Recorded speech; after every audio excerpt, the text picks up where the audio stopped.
Say what's cracking, YouTube? It's your boy 16 to life, and I'm back like I'm on a parole violation. Yard down! Now, for those of y'all that's new to my page, in 1994, I got arrested. I ended up serving 24 years straight in the California prison system. During those times, I accumulated some good stories. I'm going to share a story with y'all today. In the event you happen to like this story, then definitely be sure to hit that like button, leave a comment, subscribe to the channel, hit the notification bell. That way, anytime I drop a story, you will be notified ASAP, Rocky, and you can hop on it whenever you're ready. Also, check out my website, 16tolife.com. You can get you some Yard Down hoodies, some Yard Down t-shirts, some 16 to Life hoodies, t-shirts, some Fox t-shirts. Surrender that money. Just tell me what I owe you, and you can also purchase my music there. Or if you want to check my music out, go to my YouTube playlist. All my songs are listed up under gas station. Be sure to check your boy out. Like I tell y'all, the flow is nothing like Curtis Blow. So that being said, let's hop right into it. About a month or two ago, I got interviewed by Cam Capone, and I told a brief story of how I got shot and robbed by two white dudes. I had a lot of cats in the comments, or some people leaving comments saying, give us that full story. So I'm going to share it with y'all today. This was like 1989, I had graduated from high school, I was still out there doing my thing on the block, hustling, selling, gang banging or whatever. So on this particular day, I went and purchased a double up. Now, for those of y'all not familiar with the California terminology, a double up is basically if you take $100 worth of dope to someone selling, you take $100 worth of cash to someone selling dope, and they'll give you double that in drugs. So if you take somebody $100, they're going to give you $200 worth of dope. 200, they're going to give you 400, so on and so forth. So on this particular day, I believe I took $300 to this dude, and he gave me $600 worth of dope. So now I'm supposed to go slang and get my hustle on. I never forget, I had a homie who used to slide through from time to time when I was out there on the block. He used to give us game, and he told us, there was no need to be out here, man, with all your money in your pocket, all your drugs in your hand or whatever. In the event the police came and you had to throw it and take off running, now you're taking a loss for everything. You got to start from, you got to basically start from zero again. So by me listening to words of wisdom, I had started using that technique and not bringing all my drugs, which happened to minimize my losses that day. So once I got the double up from old boy, I brought half the drugs with me. I left the other half at my homeboy DeAndre's house. Me and my other homie Dante, we pushed up to the hood so I could serve my work, Now, normally I would go to the park, but on this particular night, there was a bunch of people hanging out the park selling. So I called myself being slick, doing something that we used to call short stopping. And I went around the corner and would try to stop the customers before they actually got to the park. That way I'm over there by myself. On this particular night, the only ones who had drugs was me. It was a few smokers out there, but what they would try to do is when the cars come, they would try to go to the car for the dudes who was fit to try to purchase some drugs and try to talk them into giving them their money and let them come purchase it so they could then in turn try to pinch the drug or go back and talk to the people and smoking some with them. So like I say, on this particular night at this spot that I'm at, I'm the only one with dope. So I wasn't out there long, maybe about 15, 20 minutes. I made a sale or two, and then a car pulled up with two white dudes in it. So the white dude was like, hey, bro, who's got some fucking rocks? We're trying to score, dude. So now, you got all these smokers. They run into the car and stuff. Now, just so happened, when they pulled up, it was another dude who had just got there. He wanted some dope. So I'm selling him the dope, but I know none of these dudes got no dope. So this other sale is mine too. So I'm hearing the dude say, the smokers ask the dudes in the car, how much you need? How much you need? He's like, bro, dude, where's it at, dude? Who's got it, bro? Show it to us. Let's see it. So I walked over there. I'm like, hey, what's up, man? Y'all need some dope? I got it right here. He's like, yeah, what's up, bro? We need a 40, dude. Hop in, man. Hop in, bro. It's hectic. It's hectic. So, now, normally from time to time, this would happen, a person would pull up to purchase drugs. You got 5 or 6 people, rushing the car, so they want to just hop in and go down the street or whatever. So now when he told me to hop in, it's 2 of them. They're sitting in the front seat of this, it's like I say, this is 1989. The car they in was probably like a 70s model, but it was one of those cars that just had one big, long, giant front seat. It wasn't 2 separate front seats. It was one long front seat, and they both was in the front. So I hopped up in the front. So now when I hop in the front, I'm not in the car 3-4 seconds. All of a sudden, I hear pow! And like now, my ass is on fire, basically.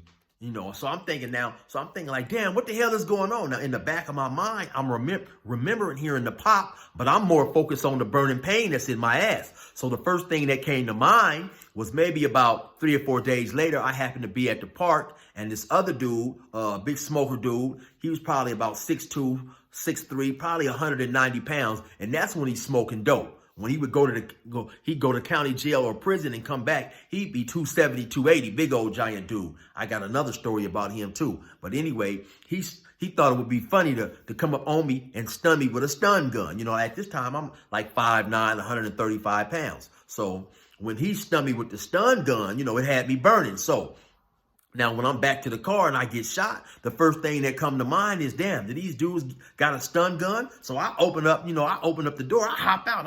I'm kind of like in a state of, I'm kind of zoned out trying to figure out what's going on. Next thing I noticed and recognized is the white dude then hopped out of the car and he got the gun in my face. Give it here, dude. I'm not playing, bro. I'll do it, bro. I'm not fucking playing, bro. Give it here, dude. I'm not fucking playing. So I'm thinking to myself, like, damn, he done already shot me once. So I said, here, take this shit. I tossed him the sack of dope. So he hop in the car. He tell him, go, bro, go. So they take off. They take off and zoom, around the corner. They get on. Now, everybody else, I guess now when they heard the pop, they didn't, see me hop out the car. Dudes out there, they didn't scatter. So when I hop out the car and after they pull off, they like, chill, what happened? I'm like, yeah, man, I think old boy just shot me, man. So I reach back there, I'm bleeding and shit. I said, yeah, man, he shot me, man. So now I'm just on the corner chilling. Like I say, they had wanted $40 worth of dope. I had got it out and had it in my hand. So I tossed them the sack of dope, but I still had the two $20 rocks in my hand. So maybe about 2 or 3 minutes later, another car pulled up. I sold the dope to them. Then I left. I went around the corner to my cousin Renee's. She stayed maybe about a block away from where I was at. So I go in there. I tell her I'm shot. She get all hysterical. I'm calling your parents. I said, no, don't do that. Call my cousin Monica. I didn't want my parents to get all hysterical.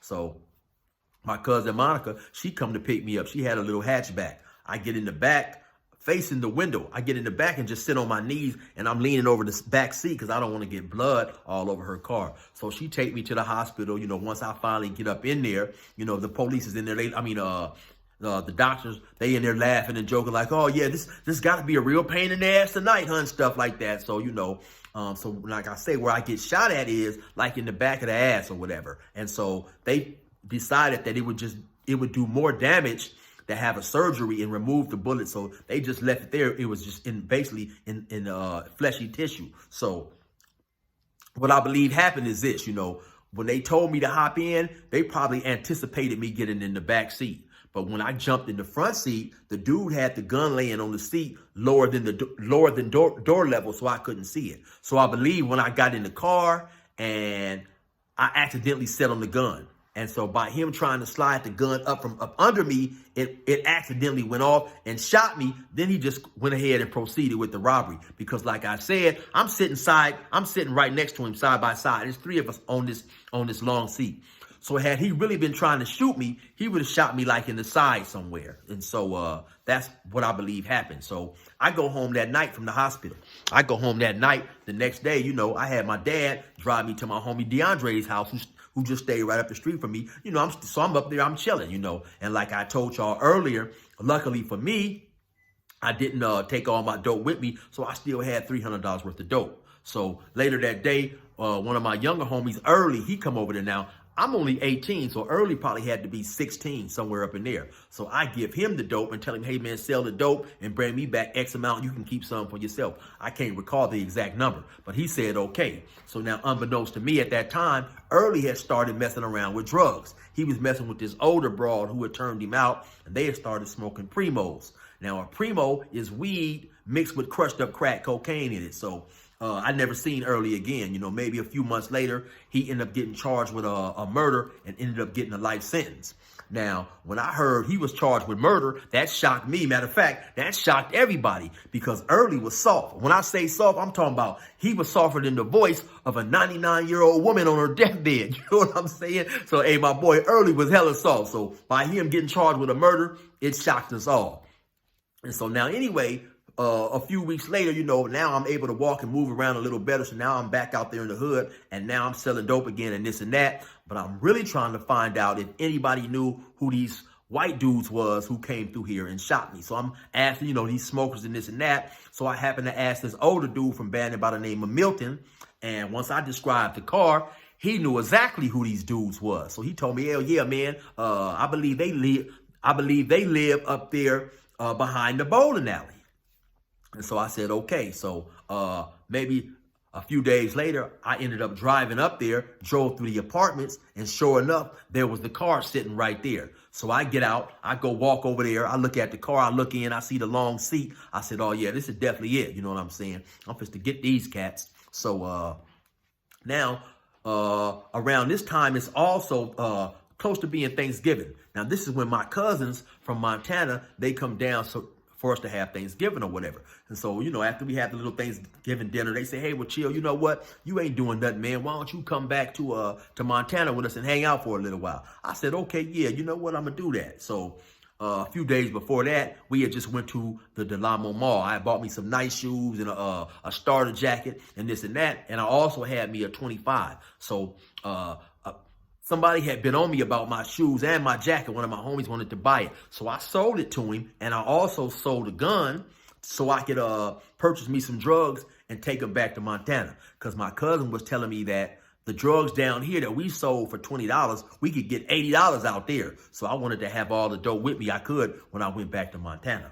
And so the night come, we getting ready to leave. My Uncle Dre, he decides to come. He's going to rent a car, and we just going to push out there. So we said we're going to leave around 1 or 2 in the morning or whatever the time was. So now at this particular time, it's like about 10 o'clock, 11 o'clock at night, maybe somewhere. It's not sitting well with me that I know where these dudes is, and I ain't went and got my get back on these dudes. So I tell my homeboy DeAndre, I said, hey, man, you know what? I got to go get these dudes, man. Let's ride up here now. We in my mother's car, you know what I'm saying? So we push up there. Now, when we get up there, I tell him, just stay right here, homie. Don't drive down there. Let me out. I'm gonna walk down there. I'm gonna walk down there. But I missed a part. So now while we talking about going to get these dudes, like I said, I didn't sold my gun. So at his house in the back of his apartments, there are some he had a cinder block wall. And some of the cinder blocks that fell off. So I'm thinking like, damn, what I'm gonna do, man? What type of weapon I'm gonna use? Because these cats had already shot me once, so I know they might have a gun.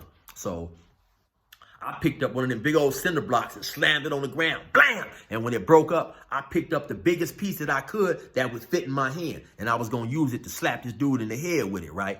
So like I say, fast forward to now, we back up there. I'm telling the homie, listen, just drop me off right here. You wait on the side of the street. It's one of these apartments where you got to walk down in them. And it's like maybe, about 10, 15 apartments on each side while you walking down there. So I'm walking down there. They probably live somewhere like down in the middle. So I walk down there. Once I get to the door, I knock on the door. Ain't nobody answering. I knock on the door again. Ain't nobody answering. I'm like, damn, man. So when I turn around to leave, it's a white dude. He's coming out of another apartment across the street, and he's coming toward the door that I just knocked on. So now, when I see that, I put my head down. I start walking towards him. Now, when I get up on him, I can't remember at this time the name that I called, but I used the name or whatever. But let's just say I asked for Doug. So, I said, hey, bro, you know where Doug lives? He's like, no, dude, I don't know any Doug. And so when he looked up, I seen him. Now, this wasn't the dude that shot me. This was the dude who was driving the car, though. And I said, yeah, motherfucker, get this to the dude that shot me. Bam! And I slapped him in the head. Like I said, I had that big old piece of cement in my hand. I slapped him in the head with it. And so when he fell back, he said, what I do, bro? Then I hopped on him. Bing, bing, bing, bing, bing, bing. I'm on him. Now, at some point in time, he started screaming. I'm on him, though. Bing, bing, bing. He started screaming, help, help, help. So now I get up off him. I take off running. I'm running back up toward the car. So now when I'm running, it seemed like it's taking me forever to get up there. And I'm going to keep it real with y'all. Like I say, I'm a little nervous because I don't know if this dude done got a gun or whatever, because I already know they had just shot me maybe about a month or two ago or whatever it was. So now I'm running, you know, I'm running up there. I finally get up to the car, hop in the car. I tell the homie DeAndre, go, go, go, go. So we hop in the car, we get on, you know what I'm saying? And so, yeah, I got to keep it real. At that point in time, I felt a little better because I just couldn't see myself, you know, excuse me, I was young-minded or whatever. I just couldn't see myself leaving and knowing these dudes had shot me without getting any type of get back, man. So, yeah, that's my story right there on that, man. And like I say, I was surprised because, you know, when you out there in the hood, you hustling, you doing this, you doing that, you know, or at least me, I never expected to be shot and robbed by two white dudes. You know, I hopped in the car, my guard was down, but, you know, they was high on that cocaine. They was, you know, they had that crack high and they wanted to get high by all means. But that just go to show you that you never underestimate anybody when you out there and you out there, you running around in the streets, you doing your thing. People is using drugs. They're not in the right state of mind. Anybody can be a threat. And from that day on, I never, ever was out there selling dope without a gun. But it just showed me, like I said, that you can't underestimate anybody, because a person may look like he's unsuspecting, he's unassuming, and you think it's going to be a regular transaction, and you look up, you shot and you robbed, you know what I'm saying? So that's my story. You already know what it is. It's your boy 16 to life. Resume normal program.